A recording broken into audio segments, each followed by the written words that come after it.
iPhone charging, but battery percentage not increasing? Let's fix it. First, disable charging limits and optimize charging. If your iPhone keeps stopping at 80% or any other percentage, this is important. Go to Settings. Select Battery.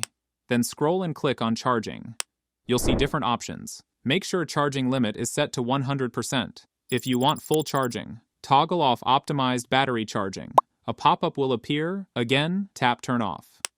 Second, clean charging port and cable pins. Even a little dust or debris in the charging port can block proper charging. Use a soft brush, toothpick, or microfiber cloth. Gently clean the charging port on your iPhone. Now plug it back in firmly.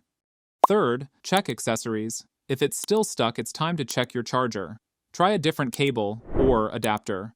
If you have MagSafe or wireless charger, try charging with that. Faulty charging accessories might not transfer power properly. Fourth, force restart your iPhone. Press volume up button and release. Press volume down and release. Now hold the side button until you see the Apple logo.